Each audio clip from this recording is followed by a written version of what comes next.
Em Colossenses 4, versículo 2, tem um imperativo: dediquem-se à oração. Vocês já perceberam que quando a gente vai lendo a Bíblia, a gente encontra diversos momentos, orações, né? Enquanto a gente vai lendo as histórias bíblicas, nós vemos os personagens pedindo proteção a Deus, pedindo ajuda, orientação, suplicando. Em alguns outros momentos na Bíblia, a Bíblia nos instrui em como orar. E em alguns outros existe o mandamento ou a ordenança, assim como tem nesse versículo: dediquem-se à oração. Duas coisas a gente pode aprender quando a gente vê um tema que é muito repetitivo na Bíblia. A primeira coisa é que tudo que Deus dá ênfase é porque é muito importante.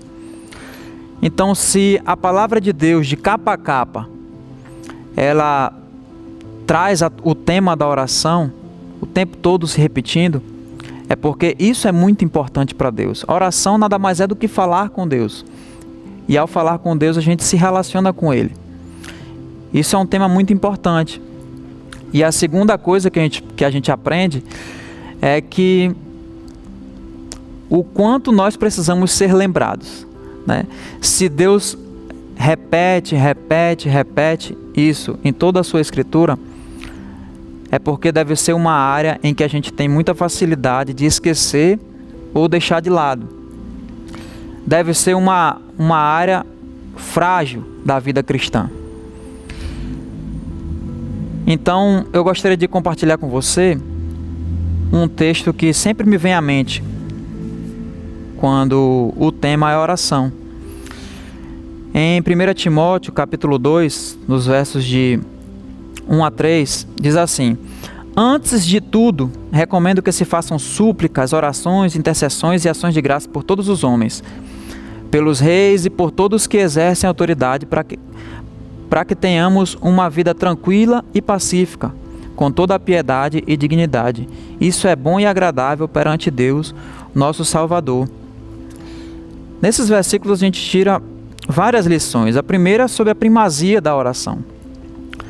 Paulo está falando para Timóteo, ele diz: antes de tudo, a primeira coisa que nós devemos fazer antes de tomar qualquer decisão é orar.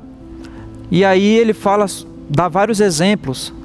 Ele fala sobre súplicas. Súplicas é o pedido que você faz diário para Deus. Deus quer saber a sua necessidade. Orações é conversar com Deus. Intercessões é deixar de ser egoísta ao falar com Deus e orar pelas necessidades dos outros. E ações de graças para que a gente possa manter o nosso coração sempre grato a Deus. Estar sempre agradecendo por tudo que Ele tem feito. Uma outra coisa que a gente pode aprender é que a oração ela deve ser sem discriminação. É por todos os homens. Todo tipo de gente merece, né? Tem direito à oração. E o que eu acho mais interessante é que logo depois de Paulo escrever por todos os homens, ele enfatiza pelos reis e por todos que exercem autoridade. E aqui ele está falando dos governantes. Deve ser porque são as pessoas que talvez a gente tenha mais facilidade de criticar, de apontar erros, e a gente nunca lembra deles em oração. Mas Paulo enfatiza os nossos governantes. É muito difícil a gente orar por eles, mas a Bíblia nos desafia a interceder por eles, pedir que Deus dê sabedoria para eles. Precisamos orar pelo nosso presidente, precisamos orar pela nossa governadora, precisamos orar pelo nosso prefeito e por todos que exercem autoridade nas nossas vidas. Por quê? Para que a gente tenha uma vida tranquila e pacífica, com toda a piedade e dignidade.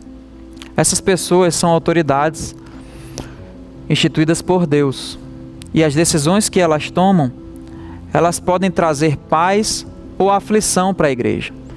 Então, esse é um desafio que fica para a gente. Precisamos interceder também por eles. E qual é a motivação de tudo isso? Por que nós devemos orar? O versículo 3 diz: isso é bom e agradável perante Deus, o nosso Salvador. Uma coisa podemos ter certeza: qualquer coisa que Deus tenha colocado como proeminente na sua palavra, é porque Ele quer que seja proeminente em nossas vidas.